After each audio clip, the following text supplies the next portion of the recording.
the important topics so far, there will be 3 important topics. The first important topic was professionalism. The second important topic, very important, was moral responsibility in engineering. Professionalism is the one where you've got the characteristics of an engineer. The third one is on ethics. This is a minor topic, like you could say an add-on topic. If there is going to be a question, it might not be greater than 5 or 7 marks, right? Okay, all right. Now, program accreditation. Remember we spoke about, okay, so there's 4 important topics. The other one is about professional institutes, professional engineering bodies, right? So we've done 1 lecture on professional, on the thing, 1 lecture on professionalism, 1 lecture on safety. Safety is, you could say, a minor topic. Somewhere, okay, let's put it A grade, B grade, C grade topic. So the A grade topics are most important. You really need to brush up on that. The A grade one is professionalism. On ethics, we haven't covered, we'll cover on Monday.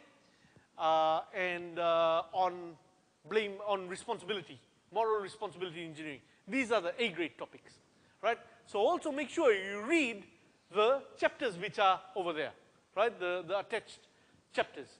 Now the B grade topics are safety, we've already done safety. The engineering institutes is B grade, right?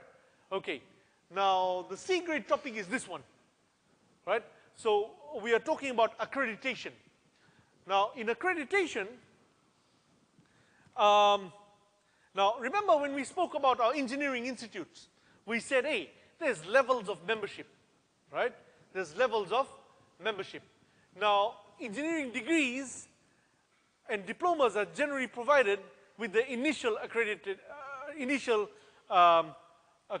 Now what does accreditation mean? Accreditation means, and your degree is accredited by Engineers New Zealand, right? It means that your degree has been audited and checked to meet a particular standard, an international standard.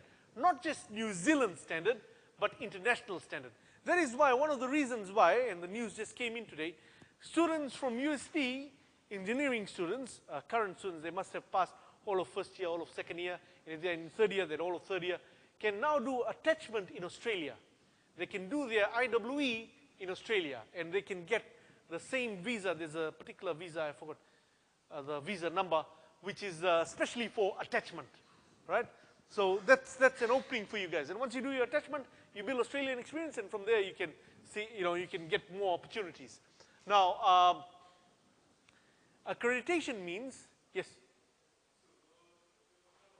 Sorry? No, what I'm saying is, for attachment, you're talking about attachment in Australia. You're talking about attachment in Australia. Yeah, okay. What they've done is they've opened the visa requirements. That's what we're saying, right? No, there might be a few contacts here and there, but there's one body called Australian Volunteers International. There's another body, they've approached us already, and they did the groundwork. But recruitment, or if you're talking about recruitment, if some company has come in and asked us yet, no, this just opened up right now. But mostly we had already had 2 or 3 students who did attachment, did their IWE in Australia. So just that's something good for you guys to note. All right, now the degree has to live up to a particular standard. Now the standard isn't an Australian standard or a New Zealand standard. You may be thinking that, hey, our degree was accredited by IPENS or Engineers New Zealand now. The new name is Engineers New Zealand. So our degree is New Zealand standard. No. You see, all these engineering bodies, every country has one engineering body. For Fiji, it's Fiji Institute of Engineers, right? For New Zealand, it's Engineers New Zealand. For Australia, it's Engineers Australia. For the USA, I think it's ABET. It used to be called that. I don't know what's the new name. All right, now, these bodies from all the different countries, they are a member of WEFO, World Engineering Federation Council, or WEFC, right? Okay. Now, at that particular stage, they have signed to a particular, all these engineering bodies have signed a particular document. In the case of Bachelor of Engineering, it's called the Washington Accord. Right? Now, basically, I'll come back to it later. I think I got distracted.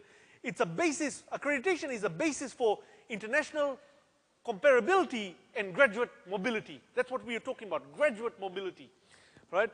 It's a statement to governments of basic requirements of professional engineering education and resources reasonably needed to meet these requirements.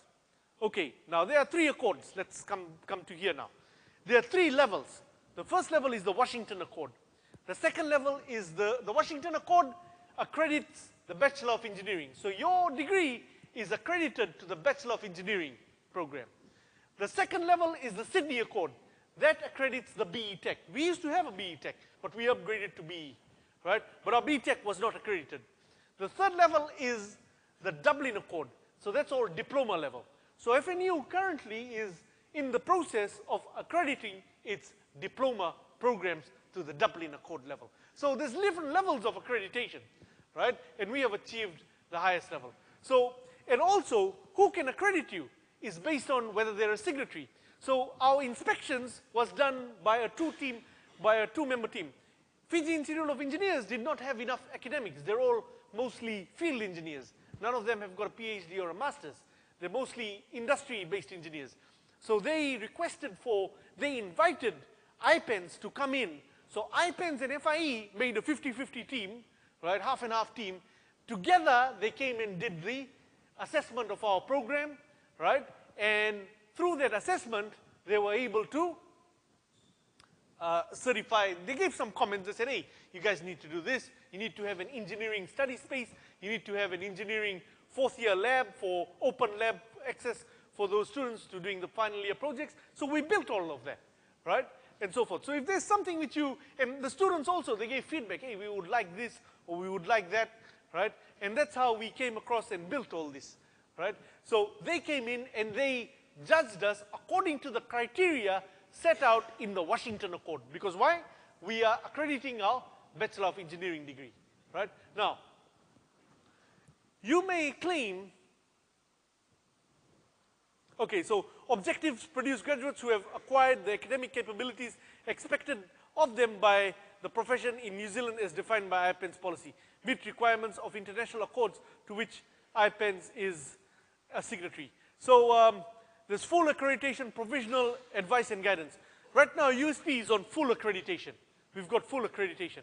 Now, if something goes wrong, let us say our engineers don't score good grades, our students, or let us say we don't have qualified lecturers. You'll notice that all the lecturers either have a master's or have a PhD. You will not come across anyone. 5-10 years ago, we used to have people who just had a bachelor's degree and were still teaching, right? Including me. 10 years ago, 10 years ago, I did not have a higher degree, right? But I was teaching.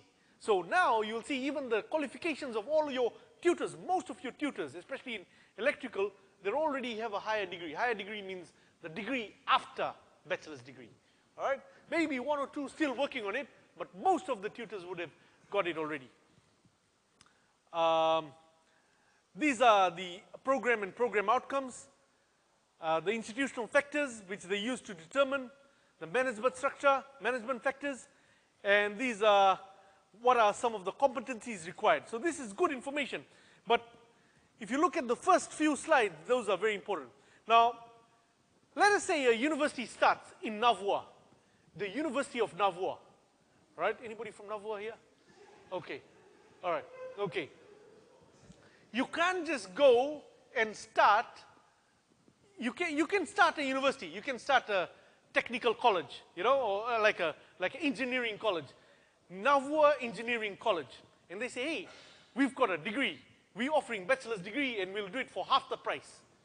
Okay, fair enough. How will they get accredited?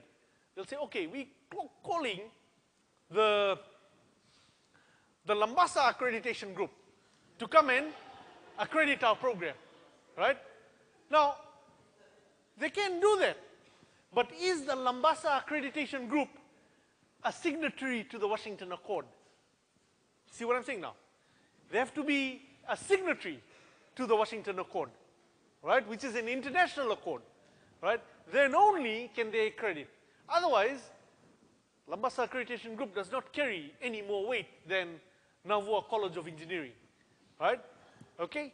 So be careful about this, because in Fiji, luckily, you've got 2 universities offering engineering. One is accredited, the other one is in the process of accrediting. Doesn't mean they've got it, right? Okay? Now, if you go overseas, especially Asian countries, right, every city will have 5 or 6, they're not necessarily full universities. Some of them may be full universities like USP. Some of them will be just engineering college, just offering engineering, right? But accreditation, some of them, most of them won't have it. Most of them will not have it, all right? So that's a very important point, right? Accreditation has to be done by somebody, a group.